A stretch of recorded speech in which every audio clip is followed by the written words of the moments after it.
Dito isso, a respeito da Klabin, teve uma alteração de fato relevante, e aí por ser um fato público, o Cristiano ficou bem à vontade de comentar. Alterou alguma coisa de pagamento de dividendos, que eu acho que foi uma pergunta que, inclusive, foi respondida lá no evento, né?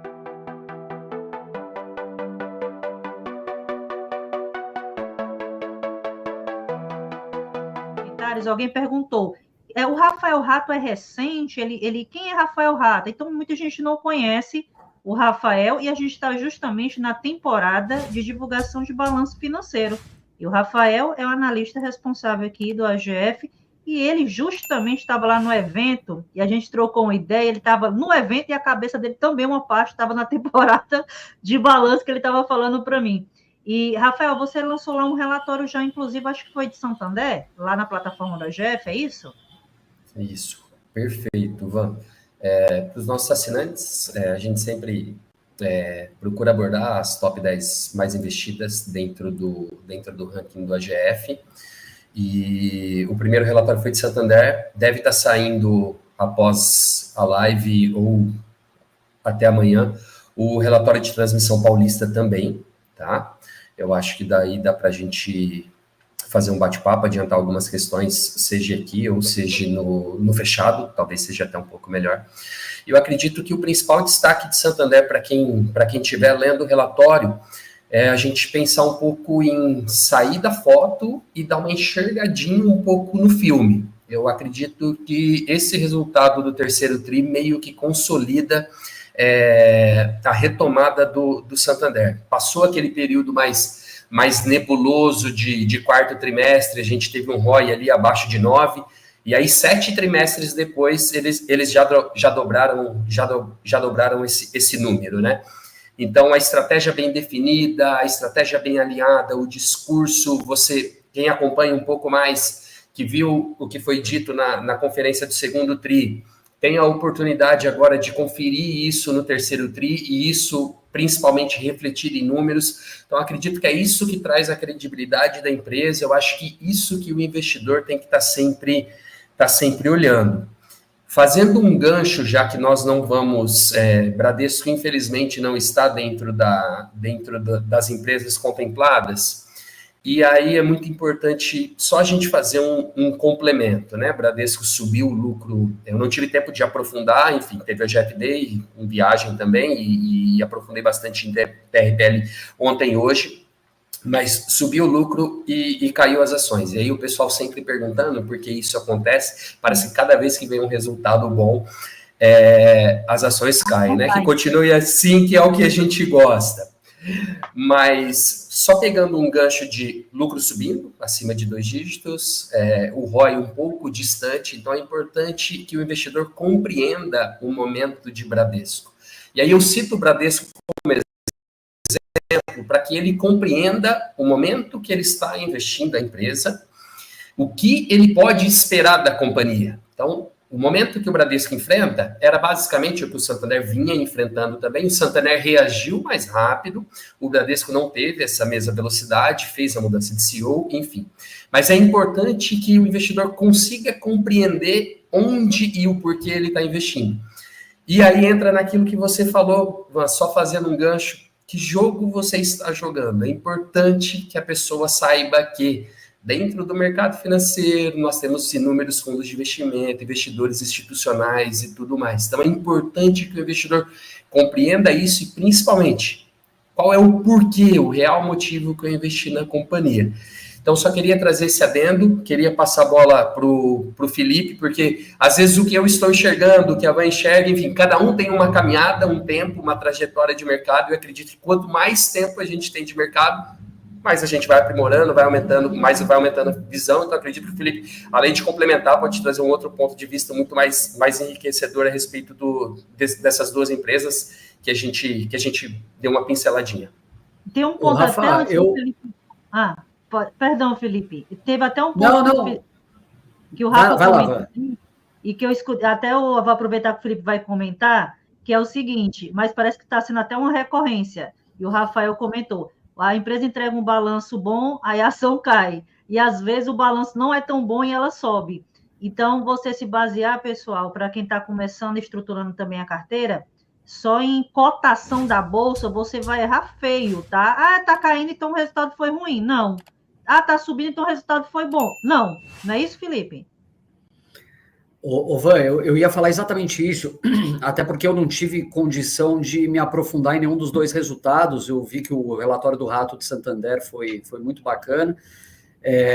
Mas assim, uma das coisas mais importantes, eu acho, para qualquer investidor é você desenvolver a sua própria identidade, o seu próprio modus operandi, a forma de investir, e, acima de tudo, a sua independência.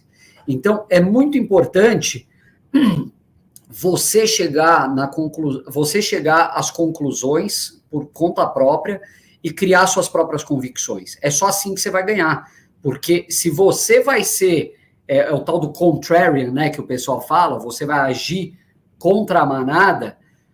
Para você agir contra a manada, você vai ter que fugir do senso comum. Você vai ter que pegar tudo que estão falando ou conforme estão agindo e falar, putz, eu preciso fazer o contrário porque essa turma está errada. O que é bem provável e possível muitas vezes. Então, isso de o resultado ser bom e o papel cair, é um negócio que, assim, eu já cansei de ver isso há muitos e muitos anos, é algo recorrente. Então, quando o banco entrega um resultado muito bom, mas ele ficou abaixo da estimativa do sell side, a ação acaba caindo. Às vezes ele entrega um resultado horroroso, mas não foi tão ruim quanto esperavam, aí o papel sobe. Isso é mais uma daquelas coisas, pessoal, que não adianta você ficar tentando prever o movimento de curto prazo das ações, é uma das coisas mais inúteis que você vai fazer, é uma perda de tempo. Então, ao contrário disso, dedique tempo para entender por conta própria. O resultado foi bom. Assim, quais são os drivers de análise de um banco, né, Rafa? Poxa, eu vou ver como que está o capital, como que foi a rentabilidade sobre o patrimônio líquido, como que está a carteira de crédito, a inadimplência, todas aquelas coisas. Assim, é quase que uma cartilinha padrão que você não precisa perder horas e horas analisando. Então, você vai atrás desses indicadores. Tenta entender um pouco o filme, como você mesmo disse. Ou seja, não adianta eu fazer essa análise hoje e só ir analisar de novo no ano que vem. Não, eu tenho que fazer isso de uma... Então, aprende a fazer isso, que eu acho que você vai conseguir formar cada vez mais as suas próprias convicções. Eu estava vendo outro dia um vídeo do David Gilmour, que é o guitarrista do Pink Floyd. E aí o cara estava entrevistando ele, perguntando para ele quando que ele evoluiu na guitarra, assim, quando que ele viu que foi a evolução dele na guitarra de fato. E ele falou, quando eu parei de copiar os meus ídolos e criei identidade própria. O ídolo dele era o Eric Clapton antes, ele queria tocar igual o Eric Clapton. Não, ele começou a criar identidade própria. Eu acho que a mesma coisa se aplica para investimento. Quando você cria a identidade própria e as suas convicções, você evolui de uma forma muito, muito diferente no mercado. Deixa eu aproveitar e pegar uma pergunta aqui, já que o próprio Rafael Rato, ele saiu mais encantado ainda com relação a Klabin, né? O Costa perguntou aí se Klabin, inclusive eu vi algumas matérias com relação ao evento do AGFD, então, inclusive com relação à própria Klabin, alterou alguma coisa de pagamento de dividendos, que eu acho que foi uma pergunta que, inclusive, foi respondida lá no evento, né? Oi, Ivan, sim, perfeito. Antes da gente entrar em Klabin, só complementar uma questão do que o Felipe comentou, que eu acho que é extremamente importante para o investidor acompanhar. Por exemplo, o discurso e a prática. Se você pegar o discurso do Santander e o que eles estão fazendo, você vê que casa perfeitamente.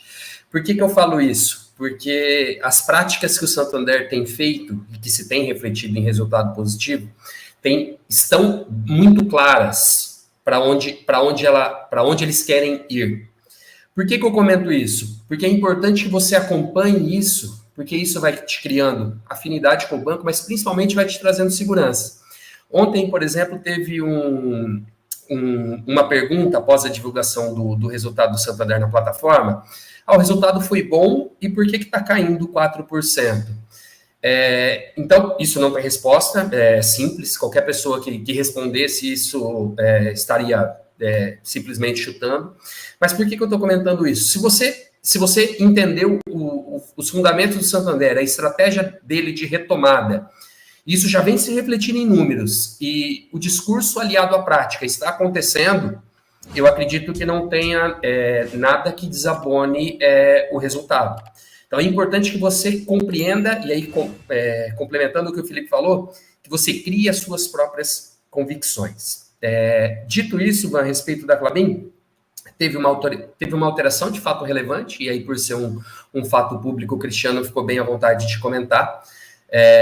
A Klabin vem crescendo, como ele comentou, ela é uma empresa de crescimento, né? E ela tem alguns projetos que ela vem colocando em prática, né? E automaticamente isso aumenta o EBITDA, aumenta a receita, enfim, conforme a empresa cresce. E aí depois a gente até pode fazer um adendo, comentar um pouco de transmissão paulista dentro da live fechada, só para que a pessoa entenda que aquela frase que o Fábio sempre comenta: as empresas são organismos vivos, então para a empresa crescer, automaticamente ela precisa investir.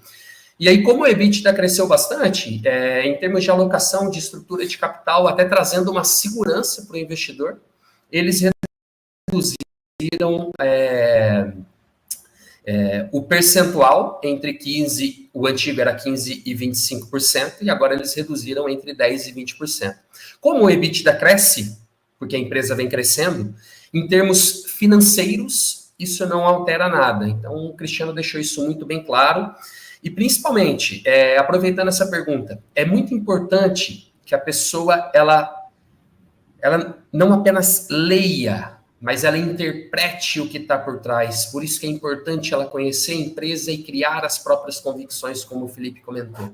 O que está por trás dessa tomada de decisão, e aí pegando o exemplo da Klabin? Então, qual é o significado que eu, por exemplo, interpretei da fala do Cristiano e do fato relevante? Opa, a empresa cresceu, automaticamente eu não preciso correr tanto risco para remunerar bem o meu investidor. Não sei se você, Van, teve uma outra interpretação, ou poderia dar uma outra visão, ou complementar, ou o Felipe. É exatamente isso, esse ponto que você mencionou. Tem uma pergunta que a gente está se aproximando do final. Perdão, gente. E todo mundo está um pouco tossindo, com a garganta um pouco ruim. O Paulo Jorge. Eu me lembro que uma vez, eu acho que o Felipe chegou a comentar sobre o Eu ia pegar ela, por coincidência. Exatamente. Já sei o que o senhor pensa, seu Felipe. Comprei uma ação que estava me pagando em torno de 15%, yield on cost. Ela subiu e atualmente está me pagando 3%. Eu não consigo comprar mais por ter ultrapassado o meu preço teto. O que fazer? Vender, manter, etc. Paulo, eu acho o seguinte, obrigado pela pergunta, e eu sempre falo que o preço médio, o teu preço médio, né, ele é nada mais do que uma métrica para... A única coisa que o preço médio serve é para você contar para a Receita Federal, mais nada, porque é você se ancorar no passado. O yield on cost, na minha opinião, ele é exatamente a mesma coisa. Eu estou falando Felipe, tá? Não é... Eu sei que a gente sempre olha yield on cost, tal, mas para mim é uma métrica que ela simplesmente me diz enquanto o meu patrimônio lá alocado está sendo remunerado por aquela empresa, quanto que ela está gerando de yield em cima do que eu paguei. Mas o yield on cost, na minha visão, ele não é uma métrica para tomada de decisão futura. Então, eu não vou vender ou deixar de comprar uma ação baseado no yield on cost, independente do nível. Assim como eu não vou tomar essa decisão baseada no meu preço médio. Pode ser que exista uma ação hoje que ela está bem acima do meu preço médio, que ela está super barata em relação ao que ela vale.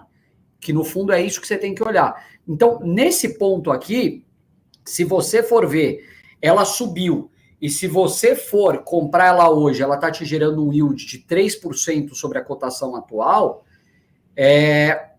isso não interessa. Pode ser que ela ainda assim está barata. Tudo bem, a gente está falando de, por exemplo, aqui, respeitar preço-teto. O preço-teto, para a gente, é uma métrica importante, porque ela traz a margem de segurança. Então, a gente nunca quer comprar uma ação acima do preço-teto. Por outro lado, não significa que quando está acima do preço-teto você tem que vender ou trocar. porque ela pode ainda estar pode estar cotada bem abaixo do valor intrínseco, do que ela vale. Ou pode ter uma perspectiva de melhora nos dividendos, tal. Então, eu acho muito importante você conhecer a empresa e entender de fato que ela é um organismo vivo, ela tem projetos. Então, por exemplo, uma empresa, eu vou te dar um exemplo muito prático.